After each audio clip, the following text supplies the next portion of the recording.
प्रणाम सुंदर साथ जी। बोलो श्री प्राणनाथ प्यारे की जय। बोलो श्री सदगुरु महाराज की जय। बोलो श्री राम रतन महाराज की जय। साथ जी शोभा देखिए, कर कुर्बानी आतम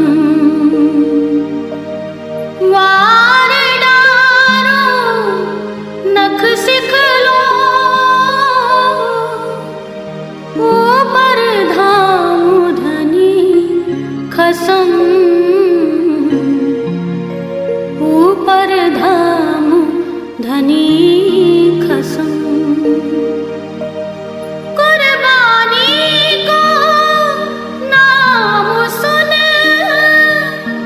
मोमिन उलसत अंग, पीछे होते जो मोमिन, पीछे होते जो मोमिन, दौड़ लिया तिन संग, साथ जी शोभा देखिए, कर कुर्बानी आतम, कर कुर्बानी आतम, कर कुर्बानी आतम। प्रणाम सुंदर साथ जी। श्री प्राणनाथ प्यारे की जय। श्री सदगुरु महाराज की जय। श्री राम रतन महाराज की जय। श्री दादा गुरु महाराज की जय। प्रणाम सुंदर साथ जी। प्रणाम जी सुंदर साथ जी। लगभग तो ये प्रसंग समाप्ति की हो रही है। ये थोड़ा सा ही रह गया था कल, लेकिन फिर बात उन्हीं भेद बताने में थोड़ा समय लग गया था। प्रसंग ये था जी, शंकरराव जी चंद्रशेखर जी एक परमहंस थे, उनका आश्रम था, वहाँ रह रहे थे अपनी पत्नी और बेटे के साथ। बहुत अंतस्करण शुद्ध था इनका, पर भ्रमवश इनके हृदय में भ्रम आ गया था, जिसकी वजह से उनकी पत्नी महाराज जी को, देवगिरी जी को और रामानंद जी को, तीनों महात्माओं को खाना खिला रही थी। तो इनके हृदय में भ्रम आ गया कि कुछ मतलब वो इतना रमी हुई थी उन्हें भोज कराने में कि शंकरराव जी ऊपर से आए तो उन्होंने उनके ऊपर ध्यान नहीं दिया। इस बात को लेके शंकरराव जी कुपित हो गए, उनको भ्रम हो गया और उन्होंने अपनी पत्नी को भला बुरा कहा सुंदर साथ जी, और अपनी पत्नी को मारने पीटने लगे और आश्रम से और अपनी पत्नी और अपने बच्चे से रिश्ते नाते तोड़ के वो आश्रम छोड़ के जाने लगे। तो रास्ते में जो परमहंस थे, जो शंकरराव जी उनके सदगुरु थे, उन्होंने उनको बहुत पिटाई लगाई। थे नहीं वो विदेही थे, तन रूप में थे नहीं, सूक्ष्म रूप से उनको इतना मारा कि मारते मारते उन्हें आश्रम तक वापस लेके आए। जैसे ही सुंदर साथ जी आश्रम में उन्होंने प्रवेश किया, जहाँ पे चंद्रशेखर जी की, परमहंस जी की समाधि बनी हुई थी, परमहंस जी ने उनको ऐसा धोबी पछाड़ मारा कि वो वहां अर्ध मरणावस्था में हो गए थे। इस शोर को सुन के जब रामानंद जी नीचे गिरे और उन्होंने जोर से चीख मारी, तो सारे आश्रम के लोग जाग गए और सब आए। जब उनकी ऐसी अवस्था देखे, उनकी पत्नी ने उनको अपने पैर पे, अपनी जांग पे सर रख के उनको पानी वगैरह दिया, तो उनको थोड़ा होश आया। जब उन्हें होश आया था, उनकी पत्नी उनसे बोलती है कि लगता है कि आज परमहंस ने आपको दर्शन दिए। तो क्या कहते हैं शंकरराव जी, दर्शन वर्शन की तो छोड़ो,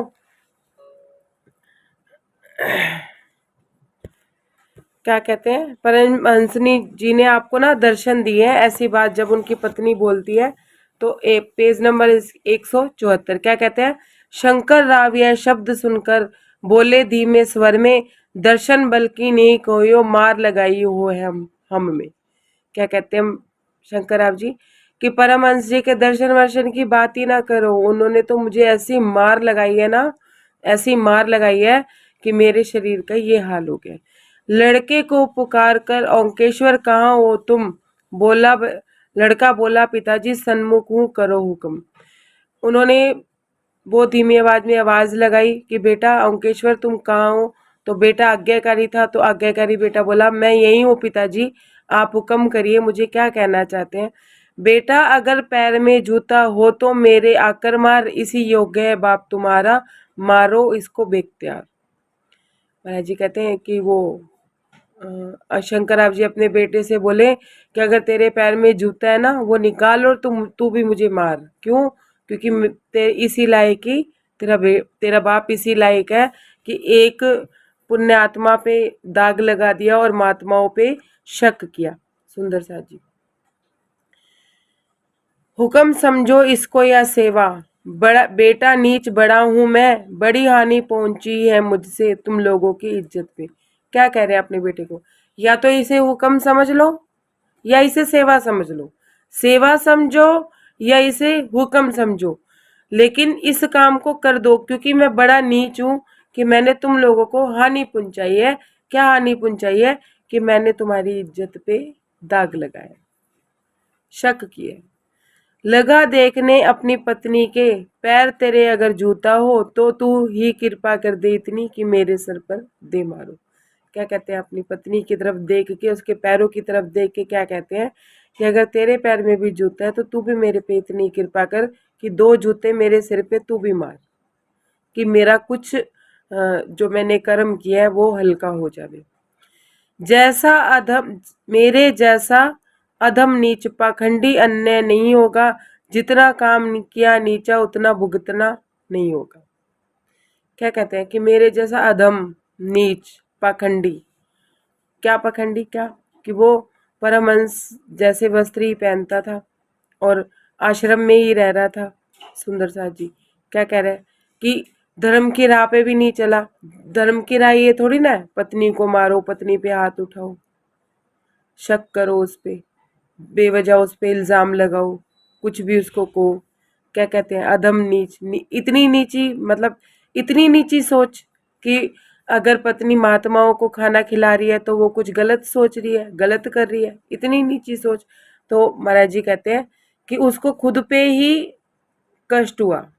सुंदर सा जी, उसको खुद के हृदय से ही कष्ट पहुंचा। तो वो क्या कहता है कि मैं पाखंडी, इस तरह की बात वो अपने आप को कह रहा है। सुंदर साथ जी, ये बात भी इतने लोगों के बीच में, अब सब आश्रम के लोग थे और वहां उसकी सत्ता भी थी, आश्रम के लोग उसको मानते भी थे। अगर ये सबके बीच में वो मान रहा है कि मैं अधम नीच पाखंडी, हम तो ये भी नहीं मानते कि हम पाखंड करते हैं, कि हम मुंह से कहते हैं कि हमें राजी चाहिए और वैसे हमारे मन में माया चल रही होती है। मानते हैं ये बात? मानते नहीं है, लेकिन वो ऐसा मान रहा है। ये भी ऐसा कौन मानता है सुंदर साथ जी? जो जीव शुद्ध होता है, जो जीव थोड़े से भटकाव में आके उसने मन में भ्रम तो पैदा कर लिया, लेकिन वो जीव शुद्ध था, उच्च जीव था। कहते हैं ना उच्च जीव और बीच का जीव और नीच जीव, तीन तरह के जीव होते हैं। ये उच्च जीव ही होता है जो अपने में इतनी कमियां देख सकता है। तो शंकर राव जी का जो जीव था वो उच्च था, जिसने अ, अपनी गलती को माना और अपनी गलती को सुधारने की कोशिश की, और अपनी पत्नी से कह रहा है कि मुझे जूता मारो और अपने बेटे से कह रहा है मुझे जूता मारो। जो अहंकारी जीव होता है ना सुंदर साथ जी, वो उल्टा इल्जाम लगाता है। कैसे?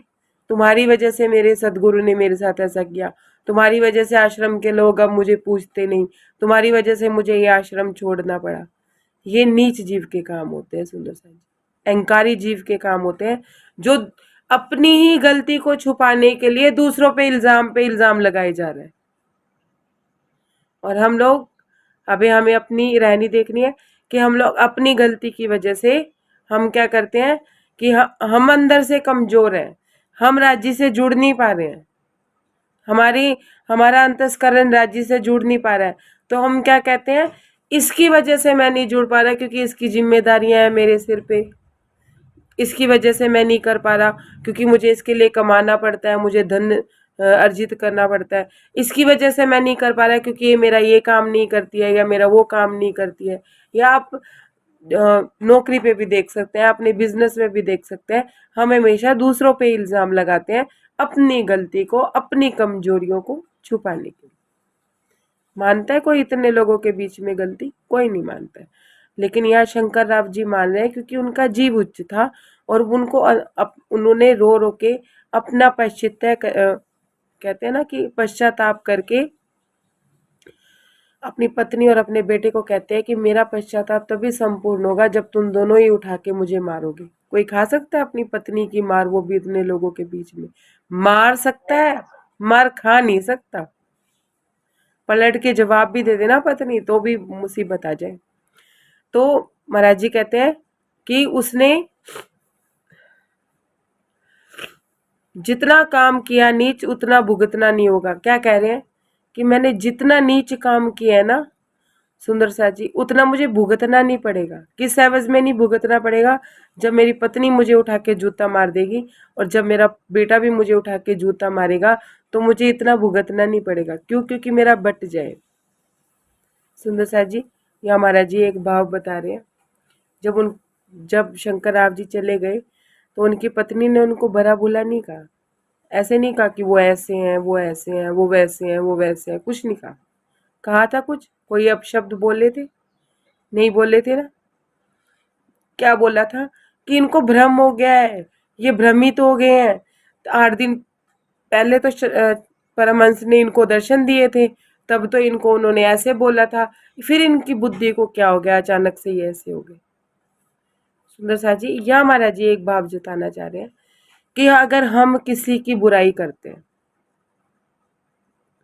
मान लीजिए किसी ने हमारे साथ बुरा किया, उसके सामने हम उसकी बुराई कर रहे हैं, वो कोई मायने नहीं रखता क्योंकि हम उसके सामने उसको बुरा भला कह रहे हैं।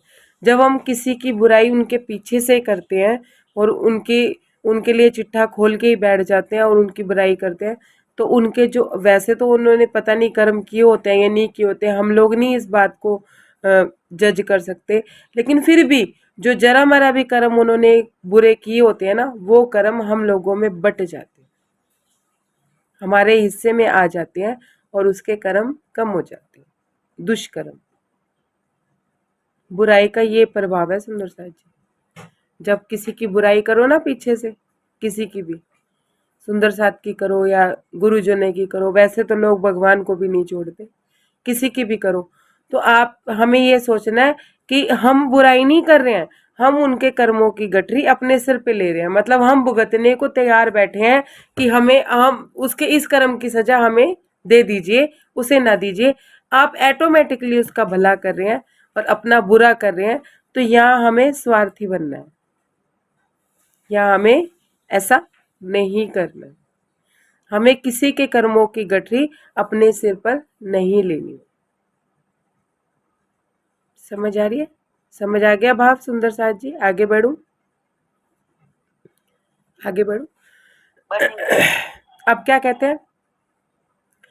पश्चाताप करता रहा वह, घंटों बैठा इसी प्रकार, मुश्किल से उठकर आने को वहां से हुआ वह तैयार। समाधि के आगे गिरा था परमहंस की। महाराज जी कहते हैं घंटों घंटों वहां बैठा रहा, उसने अपने शरीर की दवा दारू भी नहीं करी।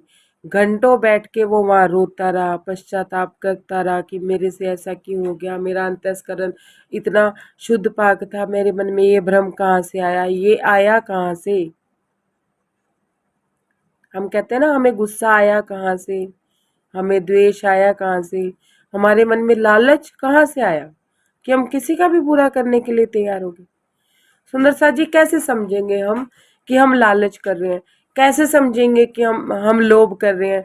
हम कैसे समझेंगे कि हम कुछ गलत कार्य कर रहे हैं? हम कैसे समझेंगे? क्यों? क्योंकि जरूरत के लिए भी तो धन की जरूरत होती है ना, अपनी डेली रूटीन की जरूरतों के लिए भी धन की जरूरत होती है। उसके लिए कमाना वो लालच नहीं है सुंदर साथ जी। हम कहते हैं ना हम काम कर रहे हैं, हम लालच कर रहे हैं, वो लालच नहीं है। दूसरे के हक को खाना, दूसरे की इनकम को, मतलब दूसरे की मेहनत को अपने हिस्से में ले आना, ये लोभ लालच है।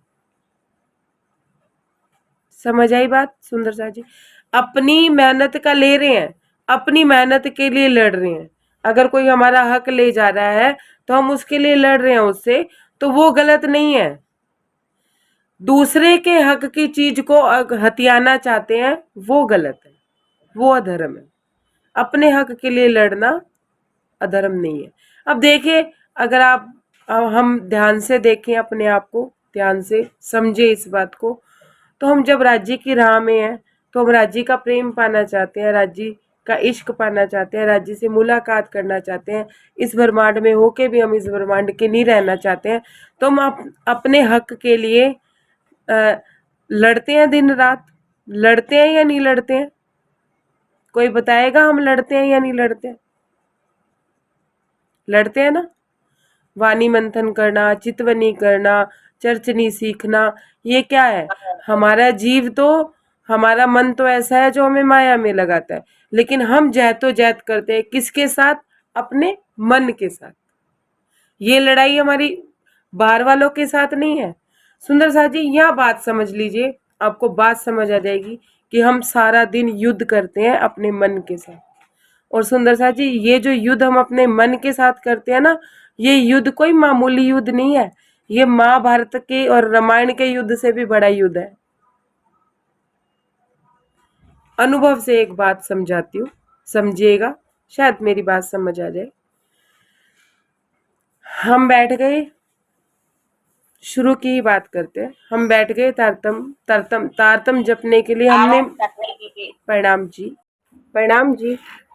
अब आप ऐसे समझिए, मैं फिर वही खाने की बात पे और कपड़ों की बात पे लेके जाऊंगी। आप किसी भी इंद्री से अपना मतलब समझ सकते हैं जहां आपका मन अटका हुआ है। हमारा मन किसी एक चीज में अटक जाता है ना, जहाँ पे, उस अटकाव को आप समझिएगा कि हम अटक का रहे हैं। हमने माला ली, शुरू शुरू में हमारा ध्यान नहीं लगता। हमने कहा चलो अब मैं ये माला पूरी करके ही उठूंगी। शरीयत के समय की बात कर रही हूँ। कुछ सुंदर साथ अपने कैमरे ऑन कर लीजिए सुंदर साथ जी। हमने माला ली हाथ में और हम तारतम की माला करने लग गए। इधर हम तारतम की माला कर रहे हैं और उधर हमारा मन कपड़ों में भाग गया कि आज मैं ये सूट लूंगा, या मैं बिजनेस में भाग गया कि आज मैं ये काम करूंगा बिजनेस में, आज मैं ये काम करूंगा। और इधर से जबान क्या बोल रही है? तारतम बोल रही है। उधर से मन कपड़ों में भागे जा रहा है, उधर से मन खाने में भागे जा रहा है। अरे आज मैं खाने में ब्रेड पकोड़ा बनाऊंगा, आज मैं नाश्ता अच्छे से कराऊंगा अपने घर वाले को या सुंदर साथ को या किसी को भी। भले ही सेवा का भाव है सुंदर साथ जी, भले ही सेवा का भाव है, लेकिन वो समय व्यर्थ जा रहा है। कैसे? समझते जाइएगा। माला ली, उधर से मन भाग गया कपड़ों में। मैं आज ऐसा सूट लूंगी, इस कलर का लूंगी और उस पर ऐसी कढ़ाई होनी चाहिए, ऐसे बनाऊंगी, यहाँ पहनूंगी। ऐसे करते करते आधी माला हो गई। मन ने ना चित्कार करना शुरू कर दिया कि चलो उठो, सूट लेने चलो बाजार। अगर तो माला हाथ से छूट गई और तारतम का पाठ बीच में रह गया सुंदर साज, तो माया जीत गई। हुआ या युद्ध नहीं हुआ? युद्ध था ना, इधर से तारतम पढ़ रहे, उधर से मन भगा रहा है। और अगर माला नहीं छूटी और हमने कहा हाँ हाँ जा जा तू जा, घूमिया जा, सूट भी ले आ, पहन भी ले, और जो तुझे करना है कर, मेरे को मेरी माला में लगे रहने दे, मुझे मेरे राज्य के लिए समय निकालना है, मुझे समय व्यर्थ नहीं करना है। तो कौन जीता?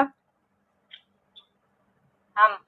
राज्य जीते, हमारा हम जीते, मन नहीं जीता, मन हार गया। तो ये किसी युद्ध से कम है अपने मन को देखना। देखते हैं हम, अब देखने लगे हैं ना अपने मन को कि मन कहाँ कहाँ जा रहा है। अब से पहले महाराज जी की बीतक सुनने से पहले मन दिखता था हमें? मन दिखता था सुंदर साज? नहीं दिखता था, भटकता था। भटकता तो आज भी होगा, क्यों? क्योंकि मन है, उसकी वृत्ति है भटकना, लेकिन आज दिखता है। आज हम साइड में होके बैठ जाते हैं, होते हैं ना? हाँ, बिल्कुल ऐसे हो जाते हैं। मैं तो सुन्नी होके बैठ जाती हूँ। हाँ देखो राज जी कैसे मन भाग रहा है, आप ही संभालो इसे, पकड़े उसके घोड़े, है ना सुंदर साथ जी? तो ये युद्ध कोई इसे मामूली युद्ध ना समझिएगा। ये जो हम सुबह शाम वाणी में लगे रहते हैं, हम श्रवण सुख भी ले रहे हैं या कुछ भी कर रहे हैं, उस समय भी ये शकुंतला दी आप म्यूट कर लीजिए प्लीज, बहुत शोर आ रहा है आपके यहाँ से।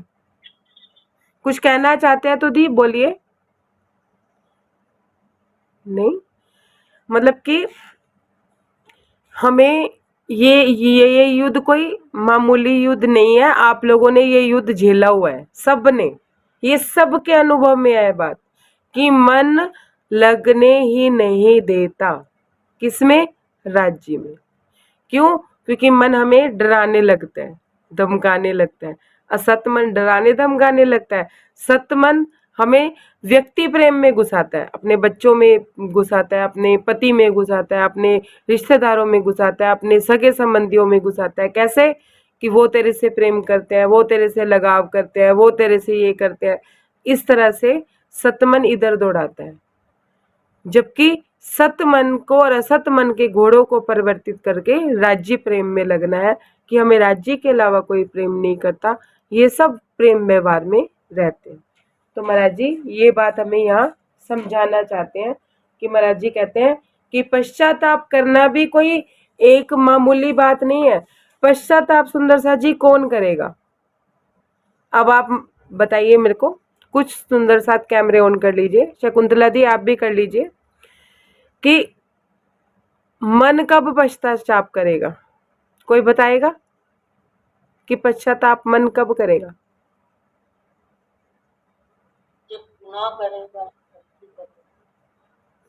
पश्चाताप मन कब करेगा सुंदर साथ जी? एक लाइन में क्लियर क्लियर बोलिए कोई।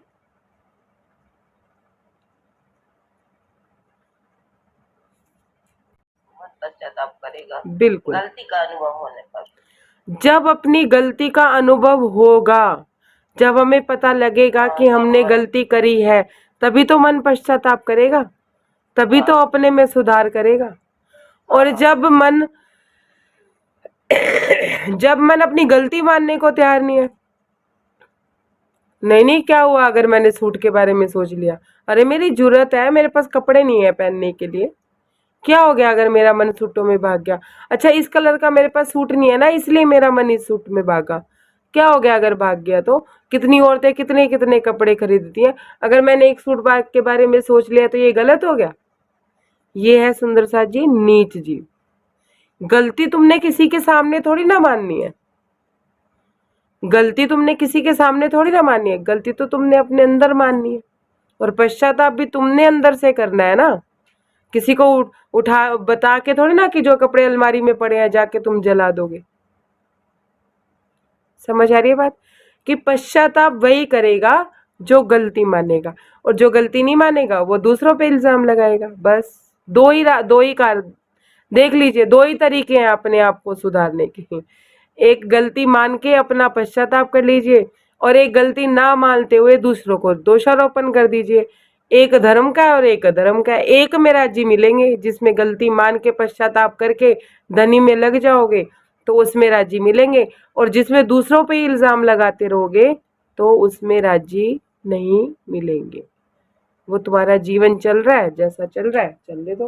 महाराज जी क्या कहते हैं कि घंटों बैठ के पश्चाताप किया उसने वहां पे बैठ के, और फिर उसके बाद भी जब उसे कोई उठाने गया ना, जैसे उनकी पत्नी उठाने गई, आश्रम के लोग उठाने गए, तो महाराज जी क्या कहते हैं,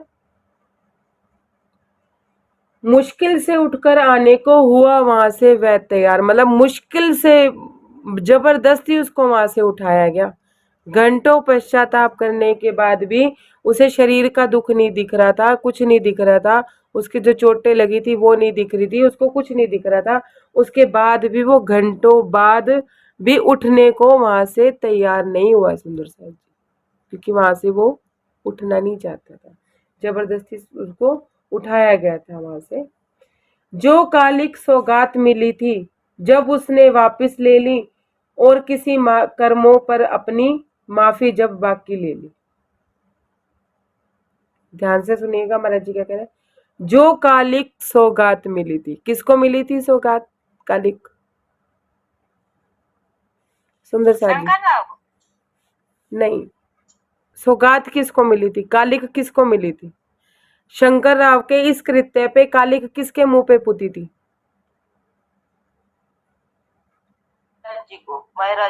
महाराज जी को ही तो कालिक दी थी उसने। अपनी पत्नी के बारे में गलत बोला तो फिर महात्माओं के लिए भी गलत ही बोला था ना सुंदर साथ जी उन्होंने। महाराज जी के लिए भी तो गलत ही हुआ ना। नहीं समझ आई बात? बात नहीं समझ आई अरुण भैया? नहीं बात समझ आई? जब उसने अपनी पत्नी को ये कहा कि तुम जाके उसी की होके रहना, उन्हीं के पास रहना, तुम्हारा हमसे कोई नाता नहीं है, तो ऑटोमेटिकली वो कह तो महाराज जी के लिए रहा था ना, क्योंकि महाराज जी को खाना खिला रही थी वो, तो दाग तो महाराज जी पे भी लगा था ना। तब वो रामानंद जी ने और देवगिरी जी ने क्या बोला, जब परिस्थिति बिगड़ गई महाराज जी को कि चलो यहाँ से कूच करते हैं, तो महाराज जी ने क्या बोला, ऐसे कैसे ये दाग लेके मैं जीवन भर जी लूंगा, ये दाग जिसका मैं उसको दे के ही जाऊंगा। समझ आई बात सुंदर साथ जी? विजय बहन बात समझ आई? कोई कंफ्यूजन तो नहीं है यहाँ पे? समझ आ गई? जिनके कैमरे ऑन है मैं उनसे ही पूछ रही हूँ, क्योंकि कैमरे के पीछे कौन है मुझे नहीं पता है। तो कहते हैं कि एक बार समझा दो। सुंदर साथ जी, महाराज जी शंकर राव जी ने अपनी पत्नी पे इल्जाम लगाया था कि जाके तुम उन्हीं को ही खाना खिलाओ, उन्हीं के पास रहो। उन्हीं को, जिसको उन्हीं को कह रहे थे, वो उन्हीं कौन थे? महाराज जी तो थे। महाराज जी के बारे में ही तो बोल रहे थे। इसका मतलब ये था कि शंकर राव जी की पत्नी भी गलत और महाराज जी भी गलत, है ना? तो महाराज जी के ऊपर भी तो दाग लगा था। तो महाराज जी ने क्या कहा था, जिसका दाग है उसको दे के जाऊंगा मैं वापस, इस दाग के को लेके नहीं जाऊंगा मैं। अगर महाराज जी वहां से चले जाते तो महाराज जी गलत कहलाते या नहीं कहलाते? अगर महाराज जी सारे प्रसंग से पहले चले जाते तो महाराज जी गलत कहलाते? कहलाते या नहीं कहलाते? कहलाते। अब महाराज जी वहां से नहीं गए थे, है ना? महाराज जी वहां से नहीं गए थे, शंकर राजीव ने पश्चाताप किया। अब गलत कौन था? उनकी पत्नी गलत थी, महाराज जी गलत थे, या शंकर राव गलत था? शंकर राव गलत। जब उसने सबके सामने ये बात मान ली, है ना, तो उसके बाद महाराज जी की जो कालिक पुती हुई थी वो सौगात वापिस चली गई ना शंकर राव जी के पास। अब महाराज जी के ऊपर दाग तो नहीं रहा। तो महाराज जी ये बात कह रहे हैं, जो कालिक सौगात मिली थी जब उसने वापस ले ली, कि जो कालिक उसने हमें दी थी, अपनी पत्नी से जूता मारने की बात कह दी, अपने बेटे से, क्योंकि महाराज जी को तो उसने कुछ कहा ही नहीं था। किसको कहा था? अपनी पत्नी को कहा था और अपने बेटे को कहा था। तो उन्हीं को ही कह रहा है कि तुम मुझे मारो, मैंने तुम्हारी इज्जत पे दाग लगाया। तो ऑटोमेटिकली सौगात वापिस हो गई ना सुंदर साथ जी। बात को समझिएगा, जिसको अपशब्द कहेंगे उसी से तो कहेंगे। अब बीच में कोई, महाराज जी बीच में थोड़ी ना बोल सकते थे। अब सुनिए, और किसी कर्मों पर अपनी माफी सब बाकी ले ली। महाराज जी कहते हैं और भी जो कर्म उसने हमारे प्रति किए थे उसके लिए भी उसने हमसे माफी मांग ली। देवगिरी रामानंद से हम बोले अब हो लो तैयार, अब अपनी पगडंडी पकड़ो, मंजी पर हो लो असवार। अब महाराज जी क्या कहते हैं, पहले देवगिरी जी ने बोला था कि चलो चलते हैं महाराज जी, इनके यहाँ तो बहुत उधम हो गया, अपने को यहाँ टिकना नहीं है। तब महाराज जी ने उनको मना कर दिया। क्या मना कर दिया? कि नहीं, ऐसे नहीं जा सकता मैं, दाग लिए लिए मैं कहाँ कहाँ घूमूंगा, मेरे को तो मेरा जीवन ही खराब हो जाएगा। सुंदर साथ जी, अब महाराज जी कह रहे हैं, जब उसने सारी माफी मांग ली, सारा प्रसंग समाप्त हो गया। महाराज जी क्या कह रहे हैं, देवगिरी रामानंद से महाराज जी कहते हैं, मैं बोला चलो फटाफट तैयार हो, उठाओ अपना बोरिया बिस्तरा, चलो चलते हैं आगे। अब अपनी पगडंडी पकड़ो, अपना रास्ता पकड़ो और अपने मंजिल पे असवार हो लो, आगे की मंजिल तय करो, चलो निकलो। महाराज जी ऐसे कह।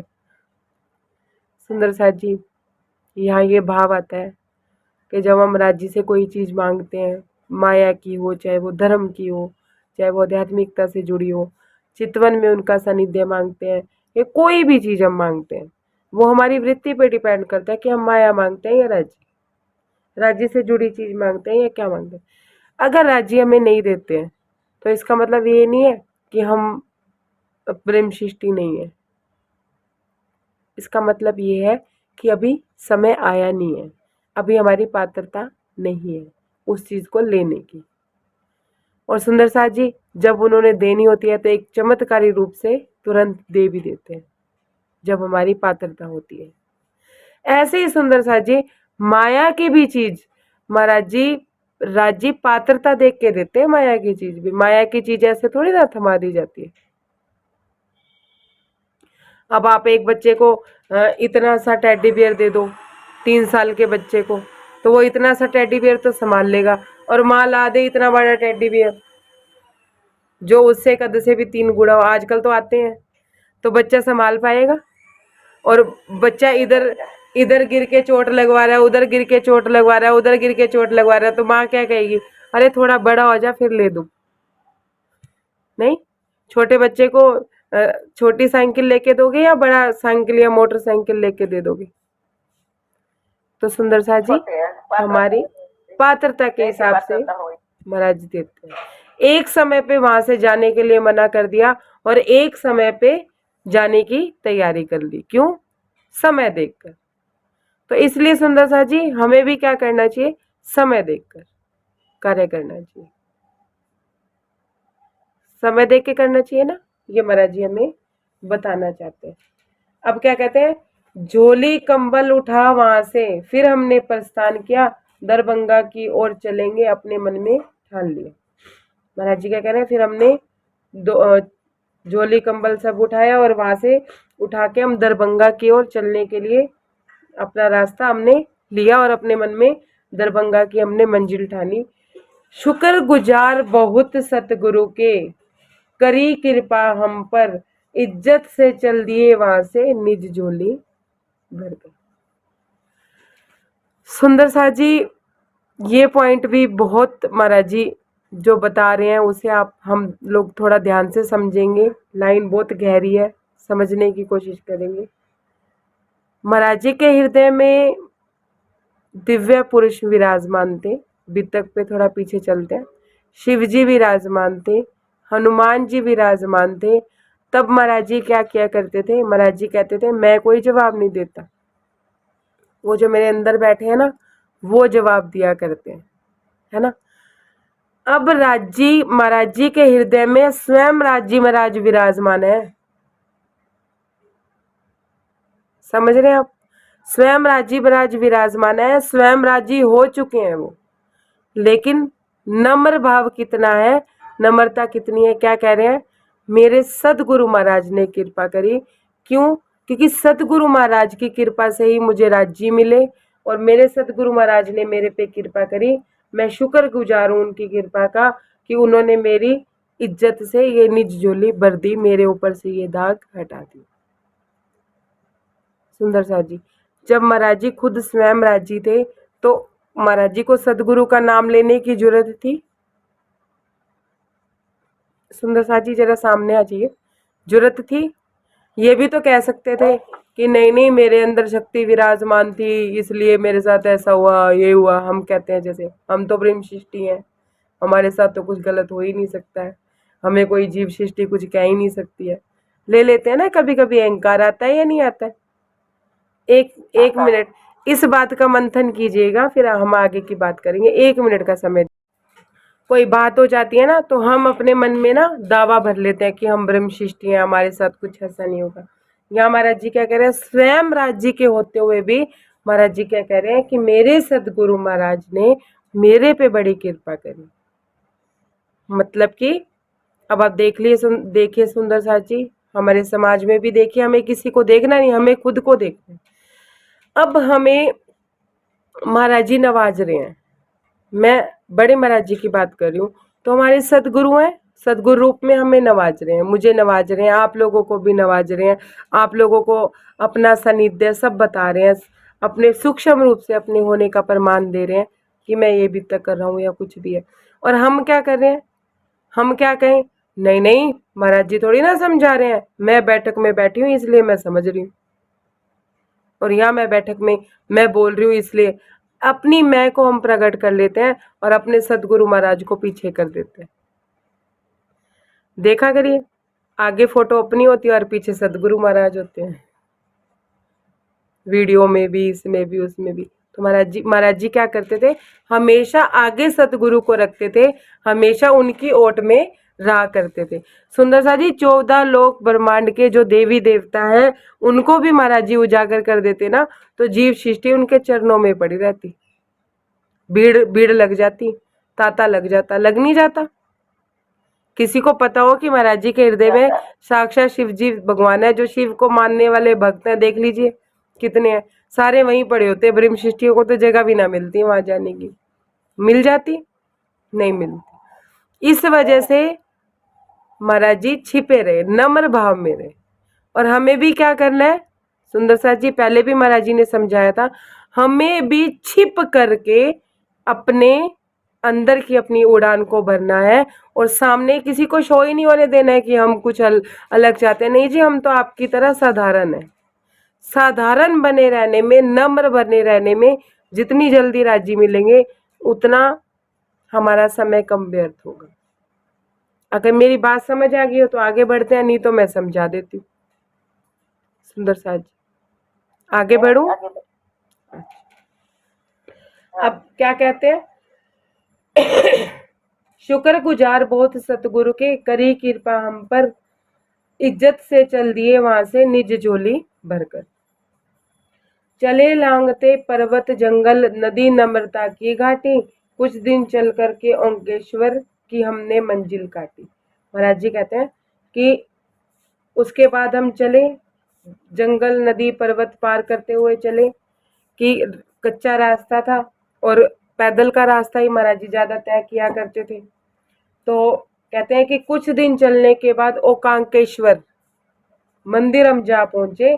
ओंकारेश्वर महादेव जहाँ, वहां मीलों का था, रामानंद लगा कहने, ठहरे हम बोलो अच्छा। महाराज जी कहते हैं कि ओंकारेश्वर जो जगह थी वो महादेव जी की थी। महादेव का वहां पे भी मंदिर था, और वहां जो राज्य था वहां के लोग, मीलों के लोग वहां पे आया जाया करते थे। तो रामानंद जी एकदम से बोले कि महाराज जी अपने यहाँ रुके। तो महाराज जी कहते मैंने भी बोला हाँ ठीक है यहीं रुकते। Page number 175। स्वर्ण पत्र था ओंकारेश्वर, महादेव पर चढ़ा हुआ। खैर उसी मंदिर पर अपना हमने आसन लगा लिया। ओंकारेश्वर जग का जो मंदिर था महादेव का, उसके ऊपर स्वर्ण पत्र चढ़ा हुआ था, मतलब स्वर्ण का वो बना हुआ था। और महाराज जी कहते हैं हमने उसी मंदिर में ही अपना आसन लगा लिया। अगले दिन रामानंद बोला चलो किला देखने आज, महल राजा का है यहाँ, देख तो देखो राजा को। महाराज जी क्या कहते हैं कि रामानंद, कई दिन हो गए थे हमें वहां रहते हुए, तो वहां पे जो राज्य था किसी राजा का राज्य था। तो रामानंद जी क्या बोलते हैं कि चलो चलो महाराज जी आज किला देख के आते हैं। किला मतलब महल, महल देख के आते हैं। कहते हैं राजा से भी मिलेंगे, देखे तो सही राजा कैसा दिखता है। जिसके दर्शन सुनिए, महल राजा का है यहाँ पर, देखे तो देखो राजा को, जिसके दर्शन वर्शन से कुछ हासिल होवे अपने को। क्या कहते हैं रामानंद जी कि चलो राजा का महल भी देख के आते हैं और देख के आते हैं राजा कैसा दिखता है, अगर उसके कुछ दर्शन वर्शन हो जाए क्या पता हमें कुछ हासिल हो जाए। सुंदर साथ जी, पत्थर से सर मारे से तो कुछ प्राप्त न होवेगा, चेतन सत्ता को देख के दर्शन से ही कुछ हासिल होवेगा। सुंदर साथ जी, ये प्रसंग पिछले प्रसंग से भी गहरा है, एक एक शब्द में इतनी गहराई है। अब ध्यान से समझिएगा। इधर से तो रामानंद जी क्या कह रहे हैं कि जिसके दर्शन वर्शन से कुछ हासिल हो जाएगा, कि वो राजा के दर्शन से कुछ हासिल करना चाहते थे, कुछ पाना चाहते थे। अब सुनिए, पत्थर से सर मारे से तो कुछ प्राप्त ना होवेगा, चेतन सत्ता के दर्शन करके कुछ हासिल होवेगा। अब महाराज जी को रामानंद जी क्या कह रहे हैं कि पत्थरों से, किले से सर मारने से क्या होगा, महल देख लोगे तुम, इधर देख लोगे उधर देख लोगे, 25 पक्ष देख लोगे तुम। ध्यान से समझते जाइएगा। अगर चेतन सत्ता के दर्शन ना हुए, जिस वजह से वो सत्ता चेतन है, जिस वजह से वो जगह चल रही है, ये राज्य चल रहा है, उसके ही दर्शन ना हुए तो खाली किले से पत्थर मारने से, मतलब किले में सर मारने से, पत्थरों में सर मारने से क्या हासिल होगा। तो क्या कहते हैं, चेतन सत्ता के अगर दर्शन हो जाए तो फिर कुछ हासिल होगा। अब क्या कह रहे हैं, परमात्मा की एक विशेष शक्ति होती है राजा में व्याप्त, एक पंथ दो काज करेंगे, दर्शन हो और कुछ प्राप्त। रामानंद जी कह रहे हैं, बात गहरी कह रहे हैं, लेकिन बात में उन्होंने फिर दूसरी बात भी जोड़ दी। सुन लीजिए, मैं दोबारा से रिपीट करती हूँ। परमात्मा में की एक विशेष शक्ति, कहते हैं कि राजा में परमात्मा की एक विशेष शक्ति होती है। क्यों क्यों होती है? क्योंकि उसे इतना बड़ा राज्य भार संभालना होता है, तो विशेष एक शक्ति राजा को परमात्मा ने प्राप्त की होती है। क्या कहते हैं? परमात्मा की एक विशेष शक्ति होती है राजा में व्याप्त। एक पंथ दो काज करेंगे, एक पंथ दो काज, जो हम भी करते हैं सुंदर साथ जी। अभी आपको पता नहीं चल रहा, अभी मैं भेद खोलूंगी तो पता चलेगा। एक पंथ दो काज करेंगे, दर्शन हो और कुछ प्राप्त। क्या कहते हैं? एक तो राजा के दर्शन हो जाएंगे और दूसरा हम कोई दान दक्षिणा ले लेंगे। मतलब राज्य भी चाहिए और माया भी चाहिए। राज्य के दर्शन करने के बाद बुद्धि कहाँ चल रही है? माया में चल रही है कि कुछ और भी प्राप्त हो जाएगा। ये हाल हमारा भी है। 1 मिनट दीजिएगा जी। प्रणाम। क्या कहते हैं कि राजा के दर्शन तो प्राप्त होंगे ही होंगे, कुछ और भी हमें हासिल हो जाएगा। एक पंथ और दो काज हो जाएंगे कि राजा से भी मिलेंगे और दक्षिणा भी प्राप्त करेंगे। हम क्या कहते हैं? हम राज्य से भी मिलेंगे और माया भी। इत भी धन धन, उत भी धन धन। समझते जाइएगा। अब ठीक लगी रामानंद जी को यह, महाराज जी ठीक कहा, वही किला भी होगा उसका, राजा भी उसमें होगा। महाराज जी कहते हैं रामानंद को तो ये बात जच रही थी, लेकिन मुझे ठीक लग नहीं रहा था। अरे जरूरी तो नहीं है जहाँ पे किला हो वहां पे राज्य हो, सॉरी, जहाँ पे किला हो वहां पे राजा भी हो सकता है राजा कहीं गया हो सकता है राजा कहीं राज्य से बाहर हो। ये कोई बात तो नहीं है ना कि परम धाम में ही राज्य बैठे हैं, हमारे साथ यहाँ आए नहीं है। सुंदर सा जी, मैं बातूनी भेद साथ साथ कर रही हूँ, इसलिए ध्यान से समझिएगा। अब बताइए, हम परम धाम के 25 पक्षों में घूम रहे हैं और राज्य हमारे साथ घूम रहे हैं।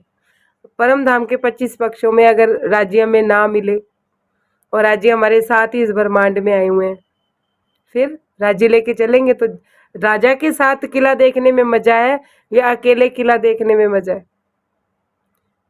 किला है तो राजा है, या राजा है तो वो घर भी किला बना हुआ है जहाँ राजा बैठा है। विजय बहन कैमरा ऑन कर लीजिए। राजा के साथ में मजा। राजा के साथ मजा है ना विजय बहन? अब राजा तो है नहीं किले में और हम चले किला देखने, है ना? तो परम धाम किससे है सुंदर साथ जी? परम धाम राज्य से है। परम धाम है इसलिए राज्य है, ऐसा नहीं है। महाराज जी ये बात हमें यहाँ समझाना चाहते हैं। क्या कहते हैं कि मैंने कहा ठीक है, पता है किला होगा और उसमें राजा होगा या नहीं होगा पता नहीं, महाराज जी तो जानन आए थे। अब क्या कहते हैं, फिर क्या था रामानंद? हमने कहा चलो ठीक है, तुम्हें किला देखना चलना है, अपने चलते हैं, कोई बात नहीं, वैसे भी विचरण कर रहे हैं, ऐसे नहीं तो वैसे। फिर क्या था रामानंद जी? हमको जुटा नीति बतलाने को, राजा इस तरह मिलेंगे युक्ति चला समझाने को। अब जब हमने कहा रामानंद जी को, महाराज जी कहते हैं, जब मैंने रामानंद जी को कहा कि जहाँ किला है ये बात पक्की है कि वहाँ राजा मिलेगा, हो सकता है राजा कहीं बाहर गया हो या दरबारी मिलने ही ना दे, हमें पहले ही रोक लें, इस तरह की बात महाराज जी कहते हैं। जब मैंने रामानंद जी को कहा ना, तो रामानंद जी क्या बताने लगे? नीति बताने लगे, तरकीब लड़ाने लगे कि कुछ ऐसा करते हैं जिससे कि राजा हमें मिले। अब तरकीब की क्या बता रहे हैं, सुनते जाइएगा। कभी बताता पत्र लिखो, क्या कहते हैं महाराज जी को? कभी कहता है कि चलो अपने पत्र लिखते हैं, ठीक है, दरबारी को दे देंगे, वो अंदर जाके राजा को दे देगा, वो राजा हमसे मिलने आ जाएगा। क्या कहते हैं? कभी बताता पत्र लिखो एक, द्वारपाल को देवेंगे, द्वारपाल राजा को दे देगा, इस प्रकार मिल लेवेंगे। क्या एक पत्र लिखते हैं, द्वारपाल को दे देंगे, वो जाके राजा को अंदर जाके पर्ची दे देगा और वो हमसे आके राजा मिल लेगा। सुंदर सा जी, हम क्या करते हैं? पुजारी जी को पैसे दे देंगे, वो हमारे हिस्से का पाठ कर देंगे, जब पाठ पूरा हो जाएगा तो राज्य हमारी दुख को दूर कर देंगे। दे दी पर्ची, साथ में दक्षिणा भी दे दी, साथ में नारियल भी रख दिया कि हमारा ये काम हो जाए, और दरबारी को भेज दिया राजा के पास, जाइए आप हमारा संदेश दे के आइए। समझते जाइएगा, सारी कहानी समझ आ जाएगी अपने जीवन की। यहाँ कायमी की लीला चल रही है, अब रास्ता नहीं चल रहा है, अब कायमी की लीला चल रही है। जो पहचान सकेगा महाराज जी को वो पहचान लेगा। अब क्या कहते हैं, दर्शन तभी सुलभ होंगे हो। एक मिनट।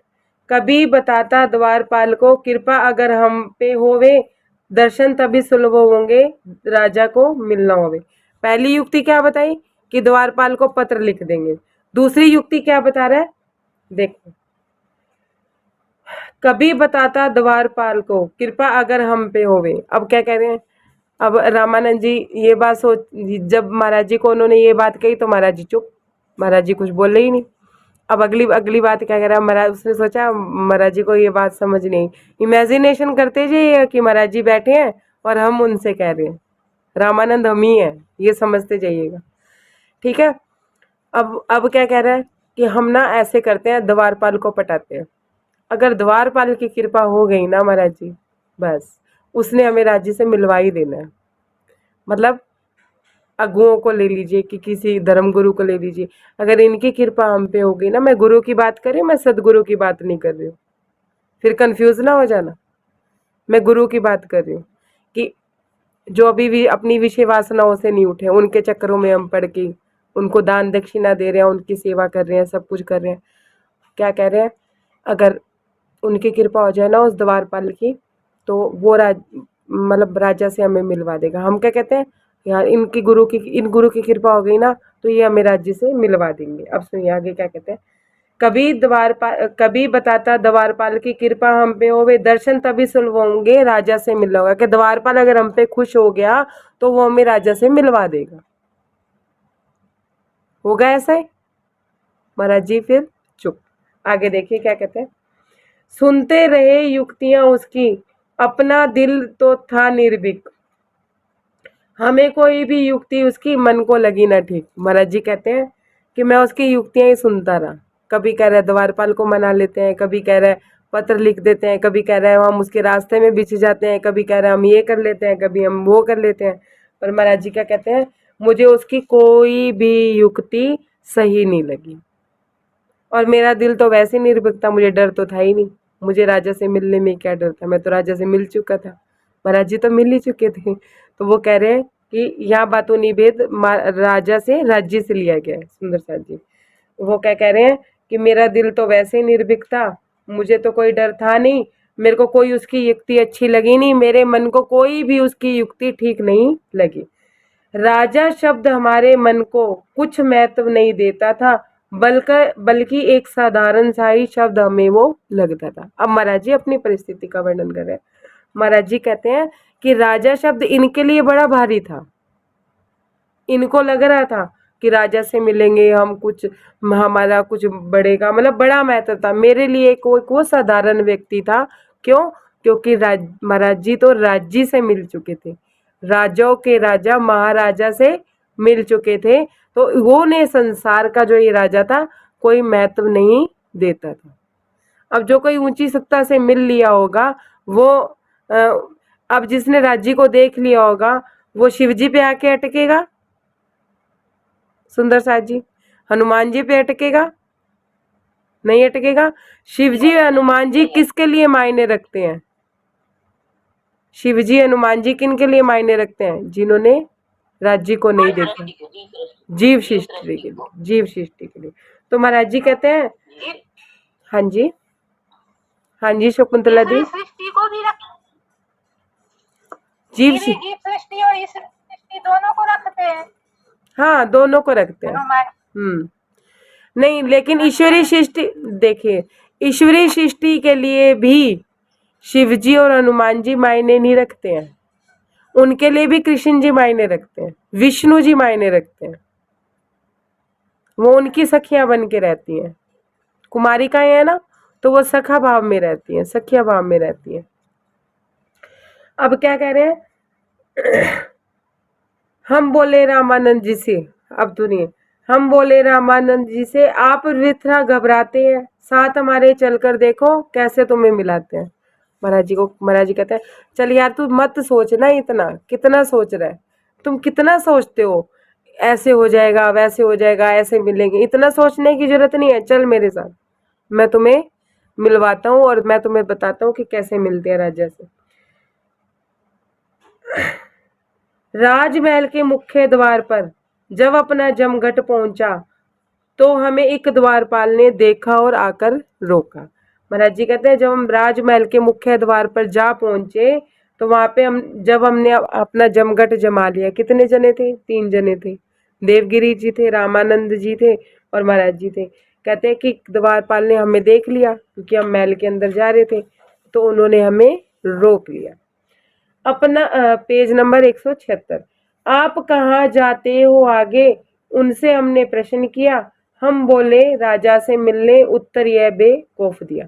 अब द्वारपाल ने ना महाराज जी से ही पूछा कि आप कहाँ जा रहे हो आगे? तो महाराज जी ने उत्तर दिया। उसने हमसे प्रश्न किया। महाराज जी कहते हैं उसने हमें प्रश्न किया और मैंने बेवकूफ होके बोला कि मुझे राजा से मिलना है जाके। अब सुनिए। बोलो पीछे हटो यहाँ से, राजा नहीं यहाँ नहीं रहता। चला हमारी ओर वचन। वह द्वारपाल ऐसा कहता। महाराज जी कहते हैं कि उसने कहा पीछे हटो, यहाँ राजा नहीं रहता। और महाराज जी कहते हैं कि मेरे वचन को देख के महाराज जी द्वारपाल ने ऐसा कहा कि यहाँ पे राजा नहीं रहता और हमें हाथ से उसने हटाने की कोशिश की। द्वारपाल ने उनसे ऐसा कहा। हम बोले क्या गद्दी यहाँ आपकी सुनी पड़ी हुई है भाई? अपनी बातें सुनते ही उसकी आंखों में एक सुर्खी आई। महाराज जी कहते हैं क्यों भाई, राजा क्यों नहीं रहता यहाँ पे? क्या यहाँ की गद्दी खाली है? यहाँ की गद्दी पे राजा नहीं बैठा? तो गद्दी सुनी है मतलब कोई नहीं है इस राजमहल में, राजा कोई भी नहीं है। तो वो क्या कहता है? महाराज जी कहते हैं कि जब उसने मेरी ये बात सुनी, बात सुन के उसके आंखों में एक चमक आई, एक सुर्खी आई। वो प्रणाम जी। क्या कहते हैं? कहीं गद्दियां सुनी रहती हैं। उसने हमको डपटा। उस पर युवराज हमेशा इतना ही कहकर चुप हुआ। क्या कहता है? एक चमकदार सुर्खी के साथ महाराज जी को कहता है अच्छा, गद्दी भी कभी सुनी रहती है? गद्दी भी कभी सुनी रही है? मीन्स दैट कि महाराज जी को उसने डपटा, मतलब थोड़ा सा डांटने के लहजे से बोला कि गद्दी सुनी नहीं रहती है। राजा के मरने से पहले तो युवराज पहले गद्दी पे बैठने को तैयार रहते हैं। इतनी बात उन्होंने बोली और कहते हैं कि द्वारपाल चुप हो गया। क्यों?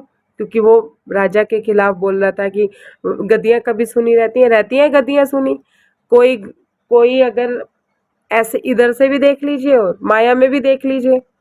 बाप जब बूढ़ा हो जाता है ना तो बेटा पहले ही बिजनेस संभालने को लिए तैयार ही बैठा होता है कि कब बाप मरे और कब जायदाद मेरे हाथ में आए। है बहू भी कहती है सास कब मरे और चाबियां मेरे हाथ में आए, सत्ता मेरे हाथ में आए। माया में भी गद्दी सुनी नहीं रहती, धर्म में भी। जब देखते हैं ना कि गुरु का अंतिम चरण है तो शिष्य खड़े हो जाते हैं, हम गद्दी पे बैठेंगे और हम गद्दी पे बैठेंगे, हमारे में भी राजमानता और हमारे में भी राजमानता। ये झगड़े तो सुंदर साथ जी हम देखते ही हैं। और यहाँ राजा भी वो द्वारपाल भी अगर ऐसी बात कर रहा है तो ये इस बात का मर्म हम सब जानते हैं।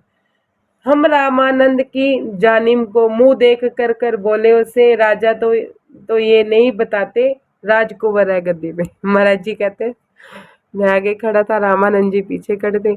मैंने ऐसे मुंह करके रामानंद जी को बोला हाँ रामानंद जी, गद्दी पे तो राजा है ही नहीं, तुम राजा से मिलने आए थे, यहाँ तो युवराज बैठा है गद्दी पे। अब बोलो राजा के दर्शन करने युवराज के करने?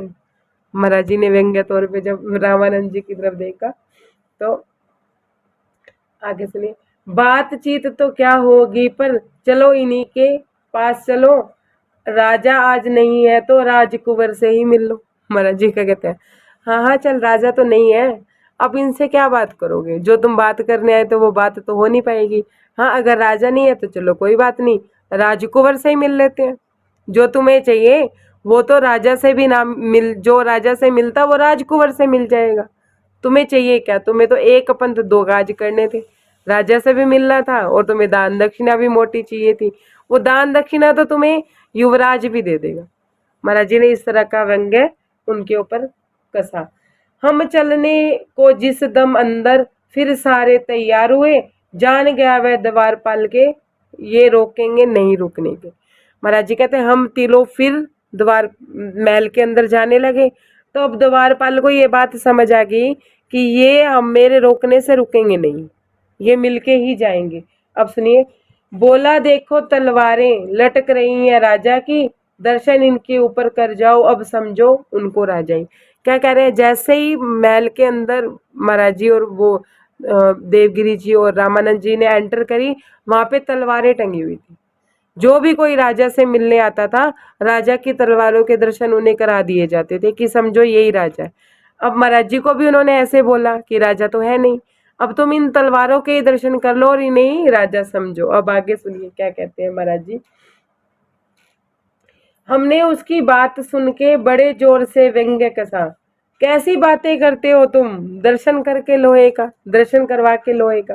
महाराज जी कहते हैं कि मैंने उसकी बात सुन के बड़े व्यंग्य तरीके से कहा कि कैसी बातें करते हो तुम, मतलब राजा के दर्शन तो हो नहीं रहे, तुम ये लोहे का दर्शन करवा रहे हो, क्या कहना चाहते हो तुम। अब सुनिए, क्या हम दर्शन करते फिरते हैं लोहे का और दरबान का, राजा को तू क्या समझे है, चमड़े का ही इंसान है। महाराज जी क्या कहते हैं कि क्या हम ये दर्शन करते फिर रहे हैं लोहे का और तुम जैसे दरबारियों का, इनका दर्शन करते फिरते हैं। तुम राजा को समझते क्या हो, तुम राजा को एक चमड़े का इंसान समझते हो, है चमड़े का इंसान समझे है। केवल तेरे समझने से क्या परमात्मा बन जाएगा, या हमसे परमात्मा करके राजे को पुजवाएगा। कह रहे तू अपने आप को समझता है क्या है। महाराज जी दरबारी को कहते हैं तू तेरा जो राजा ये चमड़े का जो इंसान, तू इसे परमात्मा समझता है क्या। तू तू हमसे क्या कह रहा है, केवल तेरे समझने से, क्या क्या तेरे समझने से वो परमात्मा बन जाएगा, कि ये लोहे की जो तू मुझे तलवारें दिखा रहा है, इसके अंदर ही तेरा राजा सूक्ष्म रूप से बैठा है और हम सूक्ष्म रूप से उसके दर्शन कर ले। सुंदर साथ जी ध्यान से समझिएगा बात, क्या कह रहे हैं महाराज जी, ध्यान से समझिएगा। महाराज जी कहते हैं कि ये लोहे की तलवार में तेरा राजा बैठा है क्या, तेरा राजा क्या भगवान है जो सूक्ष्म रूप से इस तलवारों में बैठा है, हम तलवारों के दर्शन कर लें और तो समझे राजा है। तेरे कहने से कि ये परमात्मा है राजा, तो राजा परमात्मा थोड़ी ना बन जाएगा। तू क्या अब हमसे अपना राजा भी परमात्मा बनवा के पूजवाएगा, मतलब हम इस तलवारों की भी पूजा करेंगे। सुंदर साथ जी अब क्या कह रहे हैं महाराज जी, नाम या हमसे परमात्मा कहकर राजा को पुजवाएगा। महाराज जी ऐसे कहते हैं, या तू मतलब राजा को परमात्मा कह के हमसे उसका पूजन करवाएगा। महाराज जी ऐसे कहते हैं, नाम बड़े और दर्शन छोटे, बड़े बोल तो मत बोलो, बातें हो करो हो कि हमसे अमृत में विष मत घोलो। कौन कह रहा है, ये कौन कह रहा है, महाराज जी कह रहे हैं। महाराज जी कह रहे हैं कि नाम बड़े हैं कि वो राजा है, दर्शन तो उसके है नहीं, ठीक है। अब हमसे ये ना बोलो कि हम इस तलवार को देख के इसको पूजे और इसको राजा समझे, होश से बात करो, ठीक है। राजा अपने आप में एक सत्ता होती है, ये तलवार क्या है, एक छोटी सी, मतलब तलवार क्या है, एक लोहे की, वो उसमें मतलब अमृत में तू विष घोल रहा है। हम क्या करते हैं, ताबीज बना के, मलाई बना के, धागे बना के, रखे बना के राज जी को अपने गले में धारण कर लेते हैं कि ये राज जी की रखा है, ये महाराज जी की रखा है, ये है वो है। सुंदर साथ जी हमने गले में धारण कर लिया क्या, एक माला, और हमने कह दिया राज जी मिल गए। सुनिए आप, क्या तलवारें तेरे राजा की हो रही हैं जग में, तू शायद ये समझ रहा है राजा कोई नहीं मिला हमें।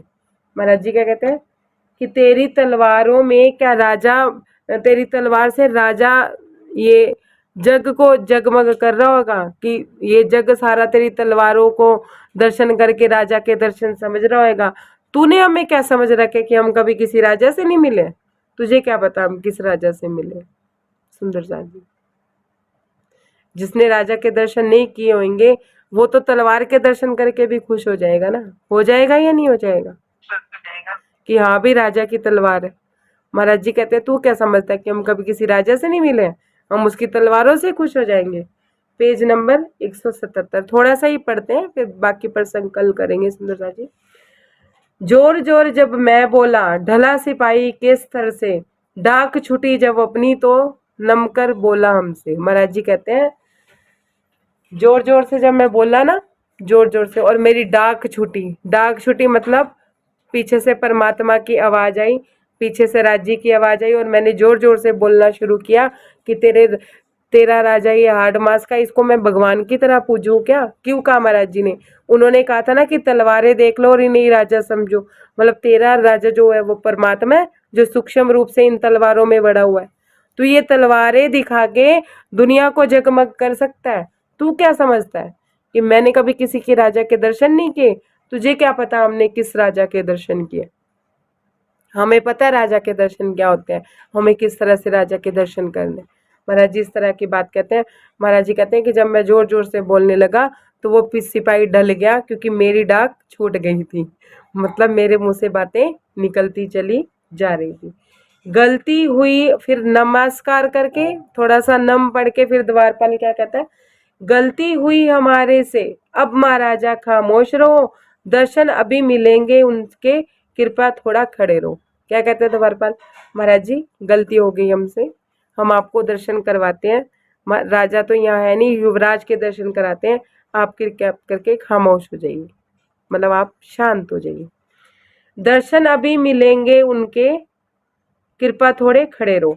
राजकुंवर स्नान आदि से निवृत्त होकर आएंगे, इस महल से निकलेंगे और दूजे के हो जाएंगे।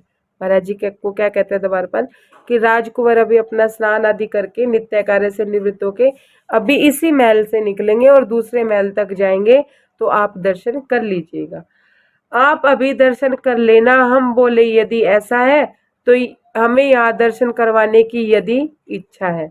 हमारा जी क्या बोलते हैं कि अगर ऐसा है कि आप हमें दर्शन करवाना ही चाहते हैं, अब हमें दर्शन करवा दोगे, तो क्या करना है आपको कि जब युवराज आए उससे पहले हमको सूचित कर देना। 5 मिनट पहले उनसे अच्छा कहकर चला गया वो पहरे पर दरवाजे के। महाराज जी को क्या कहते हैं? महाराज जी ने क्या कहा, अच्छा अब तेरे मन में आ गई है ना हमें दर्शन कराने की, हम यहाँ बैठे हैं अपने आसन पे, ठीक है। जब युवराज ने आना ना, उसे 5 मिनट पहले या कुछ घड़ी पहले हमें सचेत कर देना, हमें बता देना कि हमें पता चल जाए कि युवराज आ रहे हैं, तो हम दर्शन कर पाए। महाराज जी को वैसे ना ये दर्शनों वर्शनों की, युवराज की और राजा के दर्शनों की जरूरत नहीं थी, लेकिन रामानंद जी पीछे पड़े हुए थे, तो महाराज जी किसी का भाव नहीं टालते थे, तो वो रामानंद जी की इच्छा को पूरी करने के लिए वहां पे गए थे। तो पहरेदार भी क्या बोला, हाँ ठीक है, मैं आपको 5 मिनट पहले चेता दूंगा कि युवराज आ रहे हैं, ठीक है।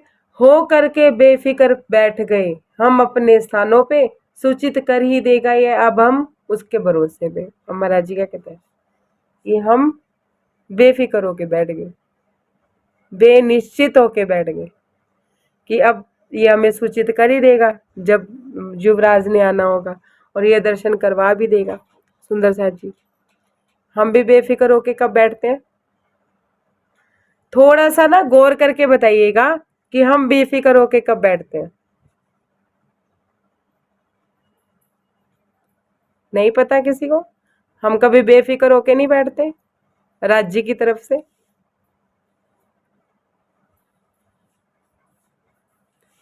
कोई गलत ही जवाब दे दो, कम से कम सही जवाब मैं दे दूंगी।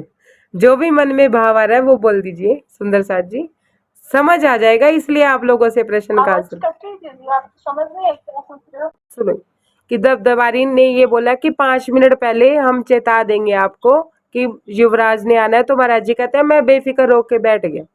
हम सुंदर साथ जी कब बेफिक्र होके बैठते हैं राज्य के लिए? जब हम राज्य के लिए चल रहे होते हैं और हम बेफिक्र होके बैठ जाते हैं, कब बैठ जाते हैं सुंदर साथ जी? कोई कोई अपने अपने अनुभवों से बताएगा कि हम बेफिक्र होके कब बैठते हैं। जब राज्य की पहचान हो जाती है हमें और उन पर दृढ़ ईमान हो जाता है, तब हम बेफिक्र होने लगते हैं। ठीक है, और कोई बताएगा? हम तो दीदी अभी बेफिक्र हो ही नहीं पाए, हमें कभी ऐसा बिल्कुल नहीं सही। लगा कि हम बेफिक्र। और कोई बताएगा कि हम बेफिक्र होके कब बैठते हैं? हमें कोई अनुभव में कोई चीज हो जाती है उसके बाद दीदी समर्पण कर देते हैं ना, तो फिर बस वही चिंता वो करेंगे, अपन चिंतन करेंगे। हम तब भी बेफिक्र नहीं होते हैं सुंदर सा जी। अब मैं बताती हूँ, मुझे बताइएगा कि मैं सही बोल रही हूँ या मैं गलत बोल रही हूँ, क्योंकि मेरा भी अनुभव गलत हो सकता है। जब कोई गुरु गुरु की बात कर रही हूँ, सदगुरु की बात नहीं कर रही हूँ। मैं फिर से कह रही हूँ, गुरुओं की बात कर रही हूँ, अगुओं की बात कर रही हूँ। जब कोई अगुए वाणी पढ़ने वाले ये कह देते हैं ना, अब आपको तारतम मिल गया, अब आपने परम धाम जाना ही जाना है, अब आपको टिकट मिल गई, आपने जाना ही जाना है, अब आप वाणी पढ़ो ना पढ़ो ये तुम्हारी इच्छा है, लेकिन मैं तुम्हें हाथ पकड़कर परम धाम ले ही जाऊंगा, मैं ले ही जाऊंगी, कोई कह देते ना अगुए। और ऐसे कह देते हैं कि हाँ तारतम मिल जाएगा, मिल गया है तो अब तुम्हारी पक्की वहां पे सीट बुक हो गई है परम धाम में। तब जो ब्रह्म शिष्टियां आती है ना, उन्हें आराम नहीं मिलता है, लेकिन जो जीव सृष्टि होते हैं, ईश्वरी सृष्टि होती है, वो संतुष्ट होकर बैठ जाती है कि हमें तारतम मिल गया, अब हमें राज्य मिल गया। हो जाती है संतुष्टि या नहीं हो जाती है सुंदर साथ जी? अब हमें पता चला है कि हमें अपनी राह खुद चलनी है, लेकिन शुरू शुरू में जब हम चलना शुरू किया था हमने, जब हमें ऐसा कह दिया जाता था तो हम भी बेफिक्र हो जाते थे या नहीं हो जाते थे? हो जाते थे या नहीं हो जाते थे? बोल के बताइएगा मुझे, हो जाते थे बेफिक्र? शुरुआत में हो जाते थे। हो जाते थे ना, बेफिक्र होके बैठ जाते थे, हाँ अब तो राज्य मिल ही जाएंगे, निश्चिंत होके बैठ गए हैं। अमिता दीदी क्या कह रहे हैं? मैं कह रही हूँ आज भी हमसे तो ये कहा जाता है, अब क्योंकि चक्र में पढ़ती है, जैसे चर्चा सुनते हैं, कभी कोई क्वेश्चन आता है तो यही कहते हैं तो इतना माथा क्यों लगाती है, बस मतलब दिन से डांटता होंगी, हमने लिया पे छोड़ते वो अपने आप ही ले जाएंगे, लेकिन अपने आप ही अब सवाल आता है कि करनी तो करनी पड़ेगी ना, तभी तो भाई तुम लोग भी अपना काम करते हैं, लेकिन अगर हमें राज्य से ही मिलना है तो फिर हमें भी तो अपनी करनी पड़ेगी। ये बात हम लोगों को कब पता चली? ये बात हम लोगों को कब पता चली सुंदर साथ जी? कोई बताएगा?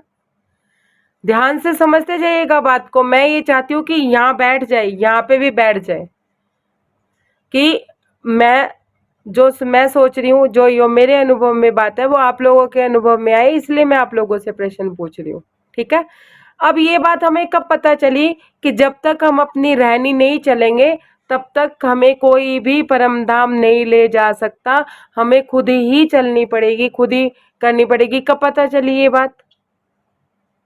कब पता चली सुंदर साथ जी ये बात? मुझे तो महाराज जी के भीतर से जितना इस बात का डर रहता ही है ना, उससे पहले नहीं, और उससे पहले भी जिनको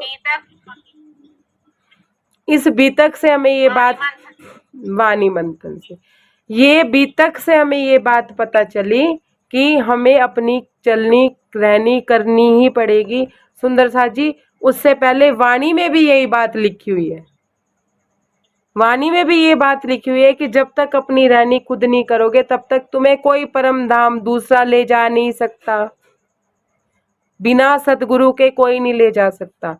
अगुए अपने हिसाब से वाणी को तोड़ते मरोड़ते रहे, सत्य की राह सुंदर सा तक नहीं पहुंची। इस वजह से महाराज जी इस धरती पे आए, इस महाराज जी राज्य रूप में इस धरती पे आए, रतन बाई की वासना यहाँ पे आई, उन्होंने ये रहनी हमें बिना वाणी के, बिना किसी उस चीज के, उन्होंने हमें करके दिखाई सुंदर सा। वाणी उनके पूरे जीवन में वाणी थी या नहीं थी? मन मंथन, मन वाला जो प्रकरण हमने किया था किरंतन किताब का 47 प्रकरण, कोई नया तो ऐड नहीं हुआ उसमें, 400 वर्षों से था।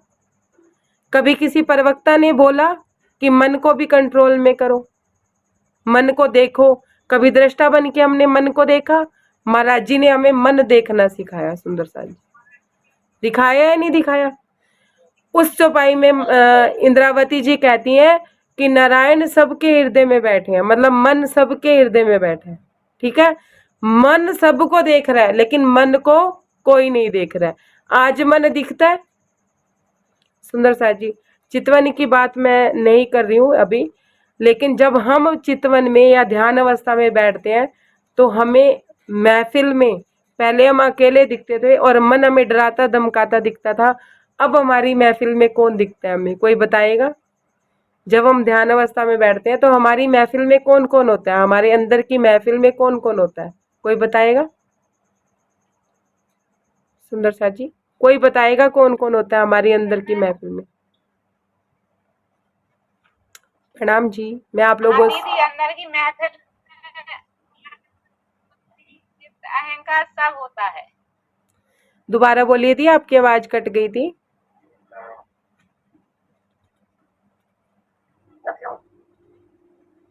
कोई और बताएगा?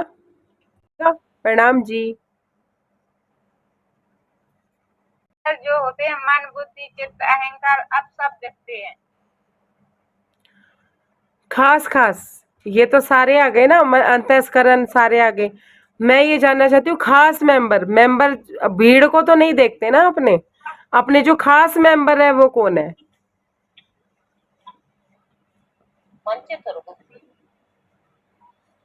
खास तो मन और राज्य महाराज।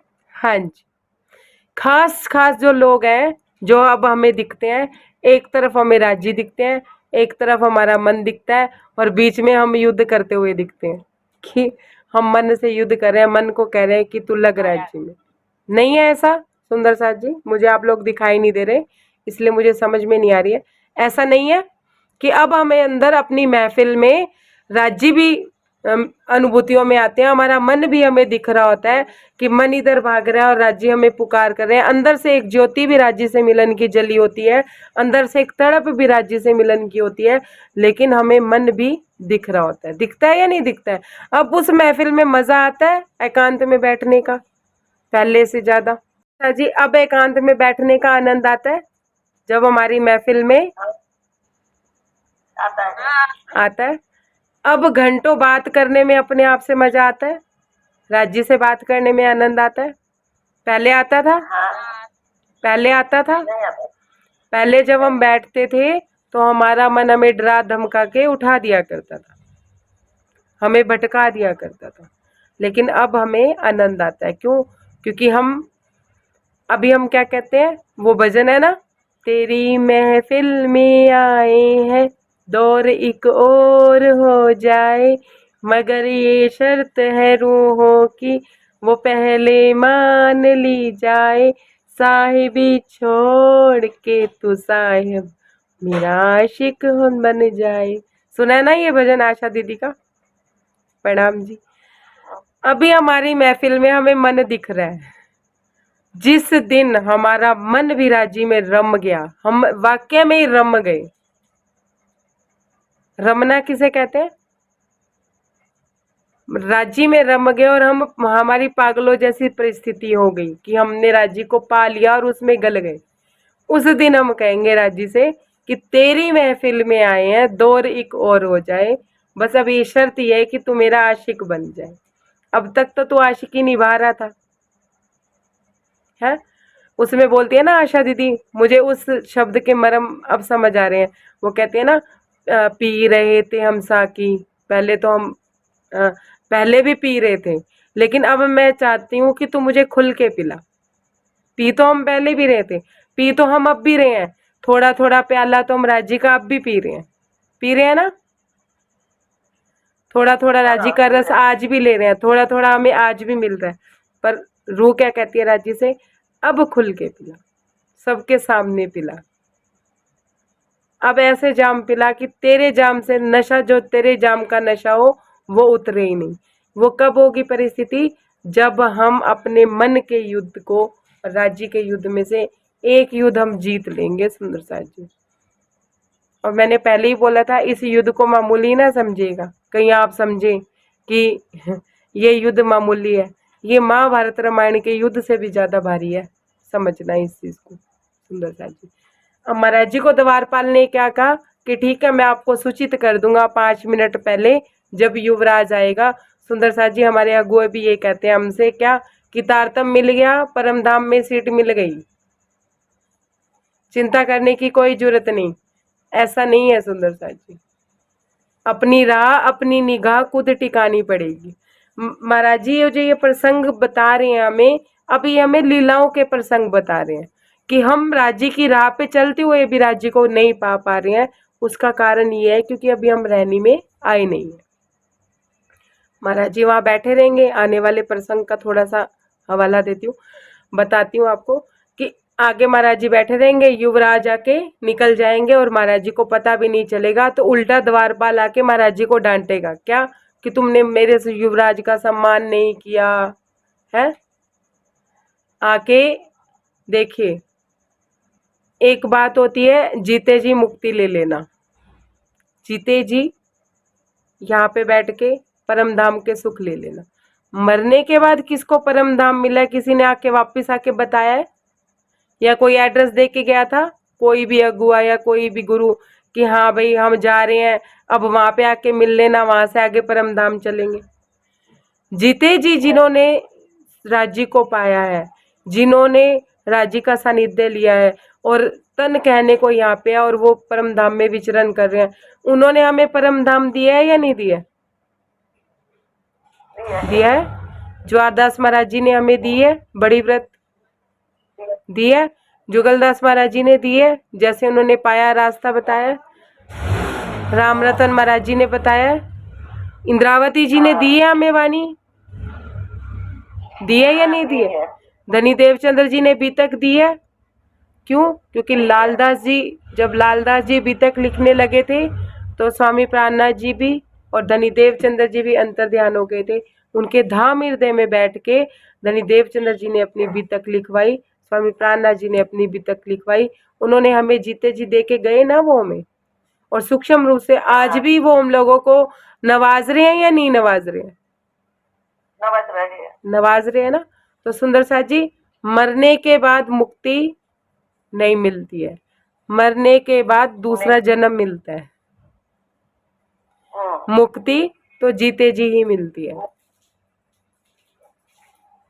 इसमें भाव महाराज जी के कहने का ये है कि कोई कहता है ना कि स्वर्ग मिलेगा, अच्छे कर्म करो, लेकिन मरने के बाद कहते हैं कर्मों के हिसाब से स्वर्ग नरक मिलता है, बिना मरे तो स्वर्ग भी नहीं मिलता है। तो हमें मरना नहीं है सुंदर साथ जी, हमें ध्यान से समझिएगा बात को कि हमें मरना नहीं है, हमें जीते जी मरना है। और मरेंगे नहीं, मोमिन तो क्या मरेंगे मुनाफिक। अगर ब्रह्म सृष्टि अपने आप को जीते जी नहीं मारेगी तो क्या जीव सृष्टि ईश्वरी सृष्टि मारेगी? सुंदर साथ जी, महाराज जी ने अपने आप को मारा था, इंद्रावती जी ने अपने आप को मारा है। जुगलदास जी जो थे उन्होंने आंखों पे 6 महीने पट्टी बांध के परम धाम का वर्णन किया था, मारा ही तो था ना अपने आप को, इच्छाओं के साथ थोड़ी ना। अब रामानंद जी इच्छा कर रहे हैं कि राजा के दर्शन भी हो जाए और दक्षिणा भी मिल जाए, मोटी दक्षिणा है, और हम क्या कह रहे हैं, हमें राज्य भी मिल जाए और मोटी दक्षिणा भी मिल जाए, हमारे माया के काम भी पूरे हो जाए। अरे हमें माया के कामों से क्या लेना देना। ये देखिए जुगलदास की पाती में, प्रेम पाती में सबसे पहले हर्फ में क्या कहा है, मैं ना किसी की पत्नी, ना मैं किसी की बेटी, ना मैं किसी की बहू, ना मैं किसी की माँ, ना बाप, ना बहन, ना दोस्त, ना रिश्तेदार, बोला है। जब पहला हर्फ ही हमारे जीवन में नहीं आएगा तो दूसरे हर्फ तक हम कैसे पहुंचेंगे? अभी तो हमें लग रहा है ये मेरे बच्चे, मेरी माँ, मेरा बेटा है, मेरा पड़ोसी, मेरा दोस्त, मेरा रिश्तेदार, यही नहीं छूट रहा हमसे, फिर हम ब्रह्म सृष्टि की चाल में कैसे आएंगे?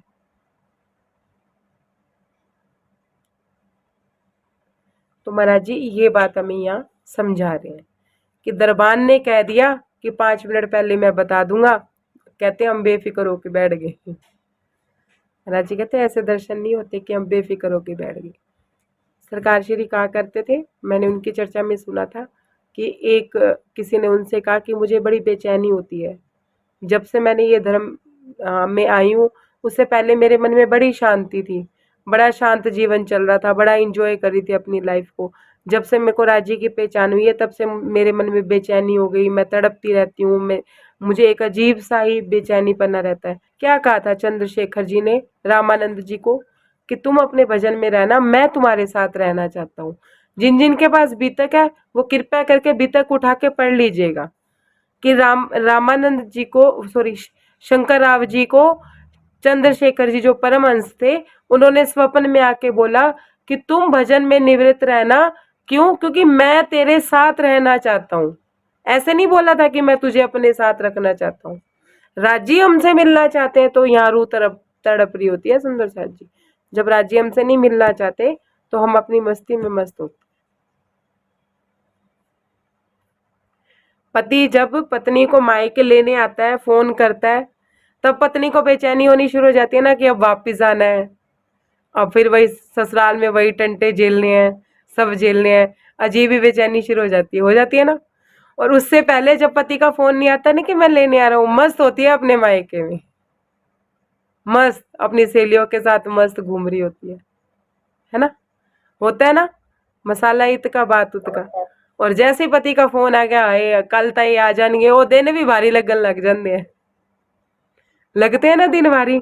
हाय आज अज का दिन रह गया, आज कल का दिन रह गया, फिर तो मैंने जाना ही है। तो जब पति चाहता है ना हमसे मिलने, तो रूह के अंदर बेचैनी तब शुरू होती है। कई तो ये टेंशन लेते हैं कि हाँ भाई जाना पड़ेगा, वहाँ काम धंधों में पड़ना पड़ेगा। और एक पत्नी वो भी होती है जो रोमांचित हो जाती है कि मेरा पति मेरे बिना नहीं रह पा रहा, उसका मेरे बिना गुजारा नहीं हो रहा, अब मुझे चलना है, मेरे को भी उनसे मिलना है। एक बेचैनी वो होती है सुंदर साथ जी, एक टेंशन डिप्रेशन वो होता है कि जाके काम करने पैणगे, ससुराल च वही झिक-झिक होएगी, वही सस, वही ननंद, एक टेंशन डिप्रेशन वो होता है। कल एक उदाहरण दिया था ना कि डाकुओं में हम फँसे हैं और पत्नी ने अगर पति को पहचान लिया, परिस्थिति वही है, मन स्थिति बदल गई, है ना? ये कहा था। अब पत्नी पहचान नहीं रही है, गर्लफ्रेंड भी उसी में फँसी है। गर्लफ्रेंड कह रही है ये तेरा पति है। पत्नी कहती है चल चल काम कर अपना, मेरा पति डाकुओं में थोड़ी ना आएगा, डाकू थोड़ी ना मेरा पति। एक पत्नी तो वो हो गई जो पहचान के भी नहीं पहचान रही है। एक पत्नी अपने पति को दोष दे रही है, अरे भाई तू डाकू था, मुझे पता ही नहीं था, मैं तो तुझे अपना पति समझ रही थी, तो तू डाकुओं की कैटेगरी में है और डरेगी, अपने पति से भी डरेगी। परिस्थिति एक एक नहीं होती सुंदर साथ जी, परिस्थिति क्रिएट करती है। हम परिस्थितियां कोई भी हो, हर किसी की परिस्थिति अलग होती है, पर मन स्थिति तय करती है कि जीवन कैसा बीतेगा। समझ लीजिए, एक पत्नी को एहसास हो गया पति मेरा है, प्रेम है, मेरा पति प्रेम भाव में मुझे छुड़ाने आया है, पत्नी बेफिक्र। एक पत्नी को पति इशारे कर रहा है, ऐसे करके नकाब भी हटा रहा है, वो कह रही है नहीं नहीं मेरा पति डाकू हो ही नहीं सकता, क्यों आएगा वो मेरे पास ऐसे। और उसकी गर्लफ्रेंड भी फंसी हुई है, क्यों? क्योंकि पति पे विश्वास नहीं है। गर्लफ्रेंड भी फंसी हुई है, गर्लफ्रेंड कह रही है ये तेरा पति है, वो कहती चल चल तू अपना काम कर, मेरा पति नहीं है ये। उसकी मन स्थिति वैसी ही रहेगी, है ना। और एक पत्नी अपने पति को देख के कोस रही है कि तू डाकुओं में रहता है, मुझे पता ही नहीं था तू डाकुओं में। ये नहीं सोच रही कि डाकुओं के वेश में आया है वो उसे बचाने के लिए। तो उसकी परिस्थिति कैसे होगी? पति को देख के ही कूद रही है वो, डाकुओं को देख के नहीं कूद रही है, पति को देख के कूद रही है। तो सुंदर सा जी, हम किस टाइप की पत्नियां हैं वो हमें अपनी मन स्थिति को उस हिसाब से हैंडल करना है कि हमारे 5 तत्व के शरीर में हमारा पति आया है तो हमें किस हिसाब से दें और हमें कैसे पहचान करनी है। सुंदर सा जी, कोई त्रुटि हो तो क्षमा कीजिएगा। इन्हीं शब्दों के साथ मैं अभी तक को यही विराम देती हूँ, इसके आगे का प्रसंग हम कल करेंगे। प्रणाम जी, कोई त्रुटि हो तो क्षमा कीजिएगा सुंदर साथ जी, मैं कुछ ज़्यादा ही बोल जाती हूँ, बक बक हो जाती है मेरी। प्रणाम जी, प्रणाम जी, प्रणाम सुंदर साथ जी।